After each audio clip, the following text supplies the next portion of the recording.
Hi, I'm going to be getting you from the picture on the left to the picture on the right in this quick and easy Photoshop tutorial, so stay tuned.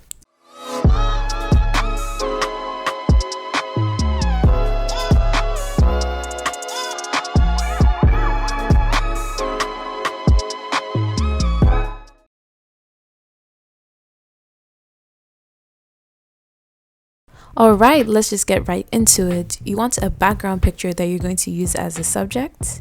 Then you want to get the rest of the pictures that you're going to use for your composition. So I'm just dragging them from my computer and dropping them into my Photoshop workspace.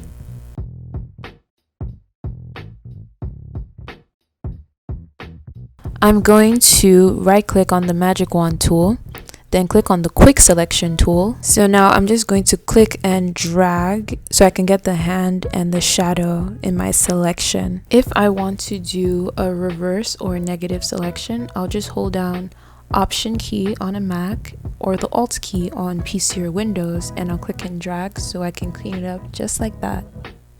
So right now I'm just making sure my selection is accurate. So I'm going to click on the Add Layer Mask button so I can make a mask out of that hand, and now it's showing up on the background of my subject picture. I'm just going to go and do the same thing to the rest of the pictures of the hand. So I'm just adding a layer mask and cleaning it up with my brush tool to make sure it looks seamless. The thing you want to know about layer mask, right, is that white reveals and black conceals. So you want to make sure your color palette is either black or white, and I'll explain why. So when you use your brush tool to go in and paint, on a mask that you've made, if it's white, it's going to reveal the thing that you're trying to mask or composite. If it's black, it's going to conceal the thing that you're trying to mask or composite. And if you don't understand this, let me know so I can make a separate video maybe explaining all of that. Remember, if this video is going by too quickly, you can always slow it down by changing the playback speed. That is under the settings at the bottom right of this video. That's the YouTube surrounding layout. So I like the way everything is looking with the hands right now, so I'm just going to go ahead and crop it right there with my crop tool so I can get that symmetry that I want.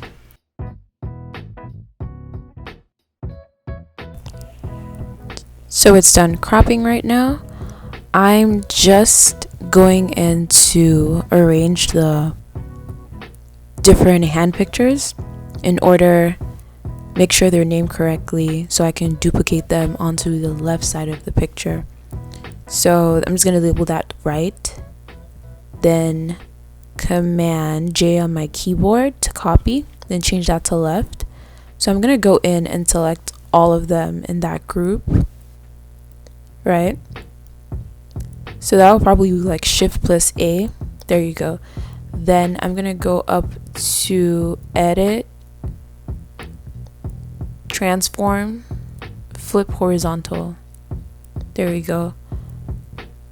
So now, it's duplicated on the left side. I am just gonna go into crop that now, actually, with my crop tool.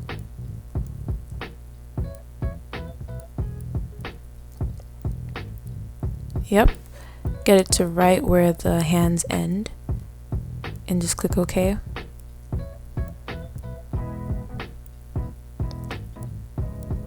Just taking a little bit of time. Yeah, and there we go.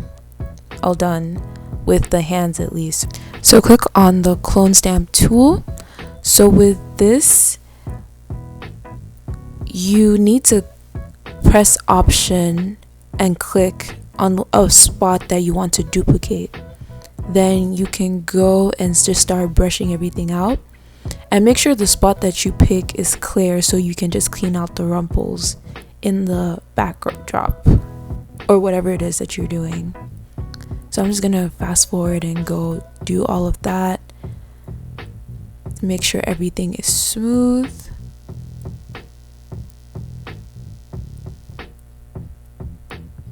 Alright, so now I'm just gonna do some cleaning up on my face actually. Nothing much, just a little bit of frequency separation. to even out some things, so I won't really go into depth with that. If you want a separate tutorial, just let me know. So now I'm still using the clone stamp tool just to clean out the chair because I didn't like the way it looked in the photo and I just wanted it out. I thought it just wasn't working with the general composition. So yeah, I'm just gonna go in with the clone stamp tool, option click areas that I want to duplicate, right, and continue to make that smooth and just into one nice big picture.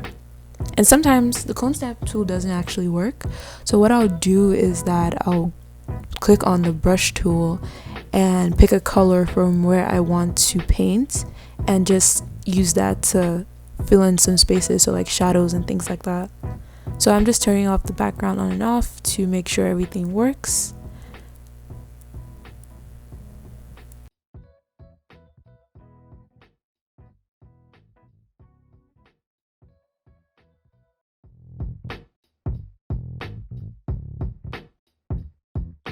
So I'm really particular about getting things right, so I'm gonna go in there and make sure there's no sign of a chair having ever been there before. So yeah, it's all gone. And just gonna make some contact shadow so it looks like I'm interacting with the background and it doesn't look too copied and pasted.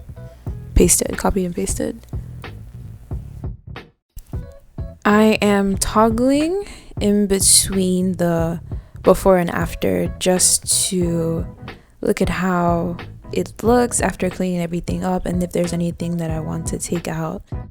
At this point, I am pretty much done with it and we're done. Thank you so much for watching and I will see you in my next video. Bye!